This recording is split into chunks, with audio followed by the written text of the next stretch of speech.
Now at 6, this is Fox 61, Connecticut's news station. Here in Connecticut, some students, school districts, town agencies, and residents have been receiving racist text messages. Good evening and thanks for joining us for the Fox 61 News at 6. I'm Brent Harden. And I'm Bridget Piorlo. Law enforcement is saying it's part of a wider multi-state intimidation scheme targeting African-American youth. Fox 61's Matt Caron looked into it. And the U.S. Department of Justice and the FBI are looking into this as well. Behind me is the FBI field office here in New Haven. They will be responsible for trying to determine what person, persons, or foreign government has been sending out these hateful messages en masse. In a statement to Fox 61, the FBI said they are aware of the offensive and racist text messages and is in contact with the Justice Department and other federal authorities on the matter. Across the country and right here in Connecticut, phones are buzzing with these messages of hate. And we'll continue to fight, continue to mobilize, organize against racism. We're doing everything in our power to keep our students and staff and our entire community safe. The wording varies slightly. Some texts tell people they've been selected into slavery. Others warn people to prepare to pick cotton and work in the fields, assigning the recipient a plantation number. And some even reference MAGA in the recent election. This past election has been a very racist election. A lot of racist emotions have come out, and people are very disturbed about this. We're really disappointed that these text messages are being sent out, not only in the state of Connecticut, but all over this nation. Fox 61 has confirmed residents of at least the Connecticut communities of East Hartford, Bloomfield, Stamford, and Stratford received these messages. East Hartford Superintendent Thomas Anderson said, quote, "Several of our students received these ignorant, deeply offensive, and racist text messages.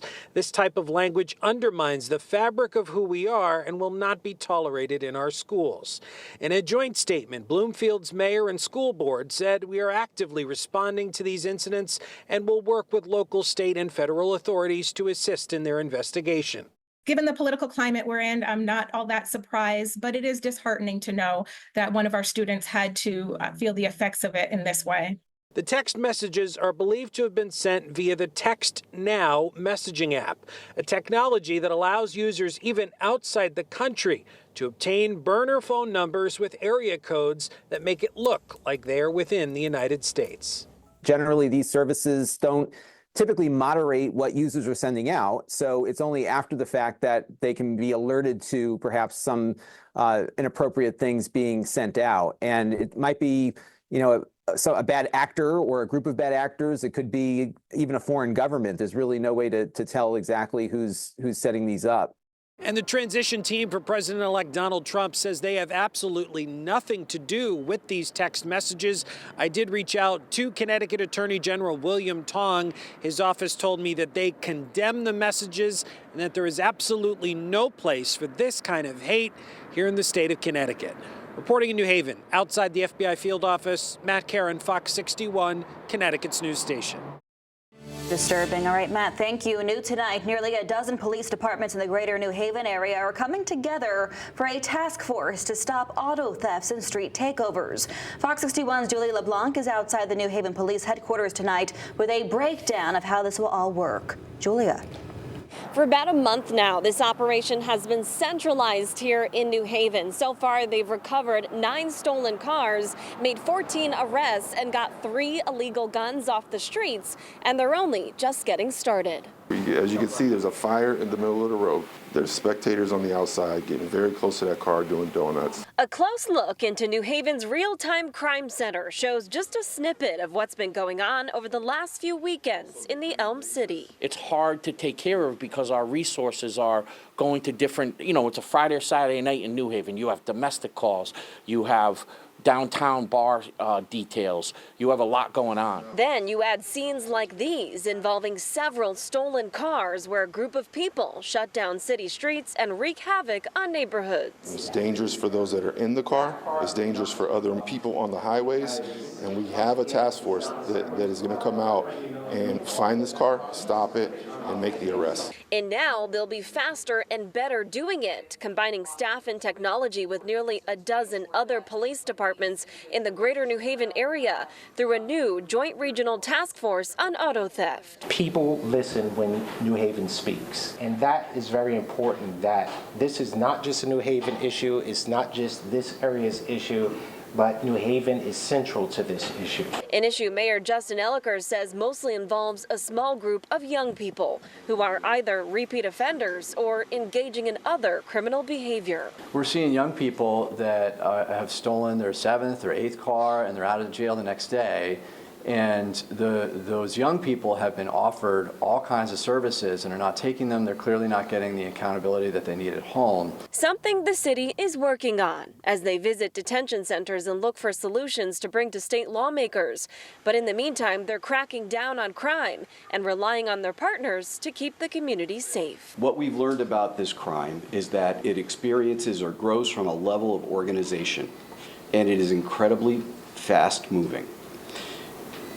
That requires a response that involves an equal or superior level of organization. Now, each department involved in the operation dedicates about 2 officers each week. So far, they're going out twice a week, looking not only for people who are stealing cars, but also those who are spectators watching these street takeovers.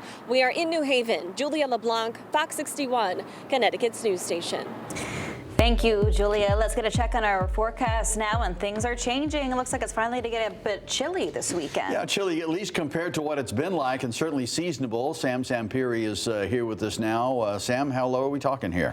Well, we're talking seasonably cool temperatures over the weekend, and in fact, it is now November, obviously, the first week of November, and you can see we even got a little bit of light snow flurry, snow shower activity going on in northern New England. This is nothing unusual. It's just what's been unusual. We've been unbelievably warm over the last couple of days here in Connecticut. So front's coming in. I don't think we're going to get any rain. Unfortunately, this front doesn't have a lot of oomph to it. Red flag warning will continue now through tomorrow for the continued dry, breezy conditions. Again, the difference between the 2 days. Today we're in the 60s. Tomorrow we'll be in the 50s. And again, that red flag warning 8 to 6 today, and put it into Saturday as well.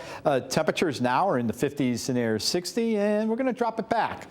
Dropping in the upper 30s to lower 40s. That cold front's going to move through in the next few hours. Gusty winds for a while. Wind gusts 20 to 25 for tomorrow midday in the afternoon. That's why the red flag warning. Temperatures averaging in the 50s. Sun up 6:34. Going down tomorrow evening at 4:35. Chilly temperatures. It'll drop back even more overnight. I'll let you know how cold it will get by Sunday morning. And yes, a little bit of rain at the end of the weekend into early next week. I'll talk about that in a few minutes. Brent, Bridget. All right, Sam, thank you. Police have arrested a man accused of stabbing a Burger King employee in Old Saybrook. 62-year-old Quentin Petty of Deep River is accused of attacking the employee around 2 this afternoon in the alleyway between Stop and Shop and Paradise Wine on Route 1. The employee is expected to survive. Petty was arrested 45 minutes later on North Main Street. Well, in the wake of the election, Connecticut leaders are working to shore up reproductive protections in our state. Yeah, this morning, Attorney General William Tong announced a new abortion legal hotline for providers and patients here in Connecticut. Fox 61's political reporter Emma Wolfhorst is joining us now in studio with all the details. Emma. Bridget, Brent, this new hotline is in conjunction with the Reproductive Equity Now Foundation. It's meant to connect patients and providers with free and confidential legal advice. This new hotline is in conjunction with the Reproductive Equity Now Foundation, meant to connect patients and providers with free and confidential legal advice. I've gotten a bunch of texts from people saying that they were scared. I'm scared too. 3 days after former President Donald Trump once again became President-elect Trump, Connecticut officials are raising concerns about access and safety of reproductive health care. In case it sounds a little abstract still to people, and it shouldn't, but in case you think this happens to other people somewhere else and it's not real, it is very real. There is in this country now a war on American women and patients.